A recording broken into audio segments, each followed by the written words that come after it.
কিছু বাস্তবতার ইলম আমাদের আগে থেকেই থাকে, কিন্তু মন সেগুলোকে মানতে রাজি থাকে না। আর যদি রাজি হয়েও যায়, তখনও মনের কোনো না কোনো কোণাতে এই আশাই লুকিয়ে থাকে যে কে জানে এমন না হয়তো, কে জানে এই বাস্তবতা হয়তো বদলে যাবে, কে জানে এটা মিথ্যা। আমাদের এই আচরণই আমাদেরকে অশান্তিতে রাখে।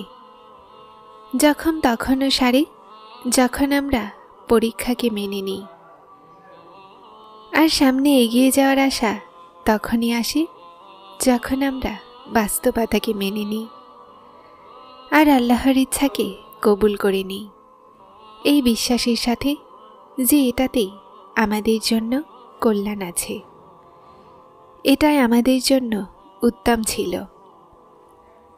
সহজ কিছুই হয় না, প্রতিটা জিনিস কঠিন হয়, কিন্তু প্রতিদিন কাদার চেয়ে ভালো যে একবারই মন ভরে কেঁদে নেওয়া যায় আর আল্লাহর উদ্দেশ্যতে আমিন বলে নেওয়া যাক, কেননা এটা ছাড়া কোনো অপশনও থাকে না।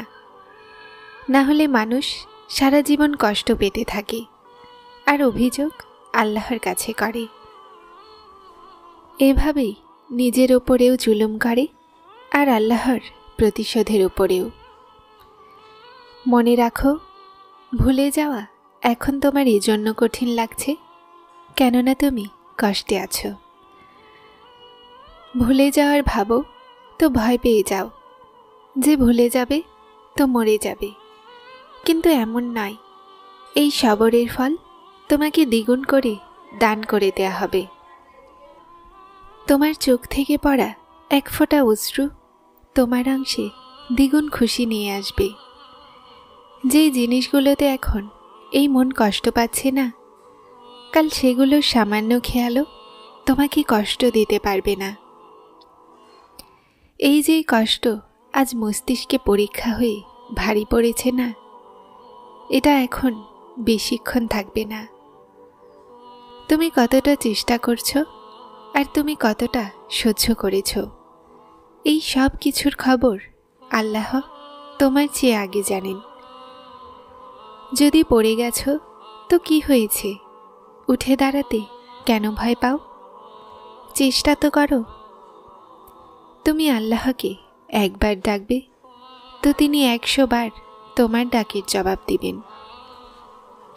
তুমি এক হাত তার দিকে এগিয়ে দিবে তো তিনি 2 হাতগুলো দিয়ে তোমাকে ধরে নিজের দিকে নিয়ে যাবেন। এভাবে কান্না করলে তো কিছুই পাবে না। পড়ে গিয়ে উঠে দাঁড়াতে শেখো, আল্লাহর ওপরে বিশ্বাস রাখতে শেখো। প্রতিটা মানুষের পরীক্ষা আলাদা হয়।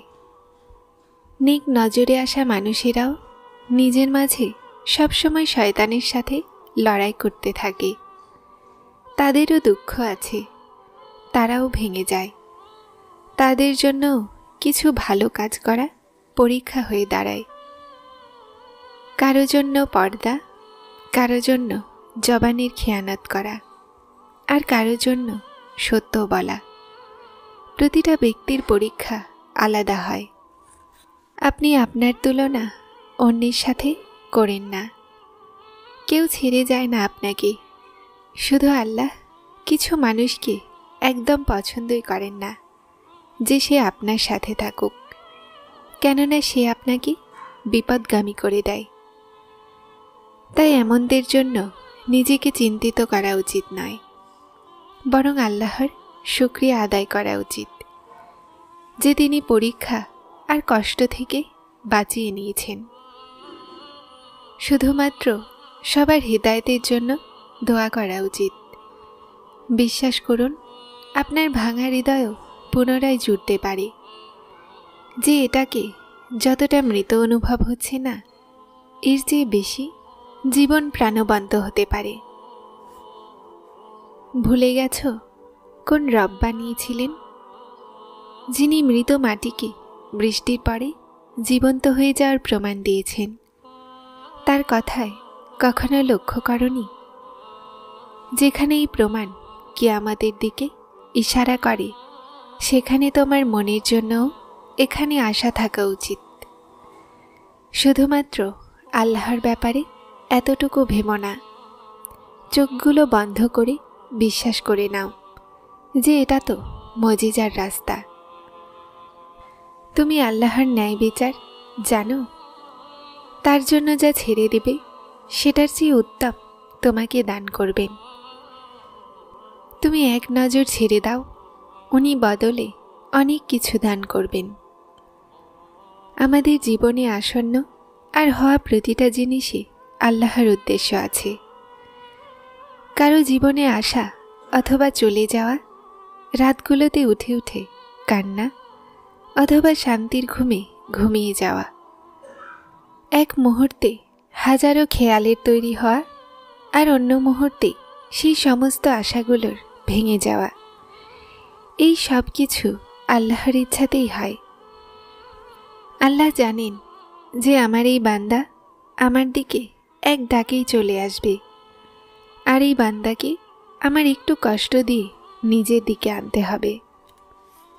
তখনই তিনি আমাদেরকে জীবনের বাস্তবতার সাথে পরিচয় করান যে আমরা ভেঙে যাই, তারপর তার দিকে দৌড়ে চলে যাই।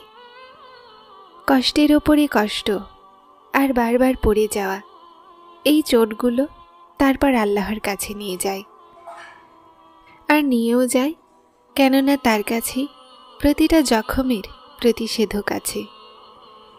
সেই ব্যক্তির পেছনে কখনোই দৌড়িও না যে তোমার থেকে দূরত্ব বজায় রাখে, যে তোমার ভালোবাসার কদর করে না, যে তোমার অশ্রুগুলোর লাজ রাখে না, যে তোমার নীরবতা বুঝতে পারে না, যে তোমার হাসি কেড়ে নিয়েছে, যে ব্যক্তি একবারে তোমাকে ছায়া থেকে রৌদ্রে এনে খাড়া করতে পারে, সে দ্বিতীয়বারও তোমাকে কষ্ট দিতে পিছপা হবে না। এজন্য আল্লাহ তাকে তোমার থেকে দূর করে দিয়েছেন, কেননা তিনি তোমাকে এতটা কষ্টে দেখতে পারেন না। তার তো তোমার হাসি এতটা পছন্দ যে তিনি তোমার হাসি সুন্নত করে দিয়েছেন। তার তো তোমার চোখ থেকে গড়িয়ে পড়া এক ফোঁটা অশ্রু মূল্যহীন নয়।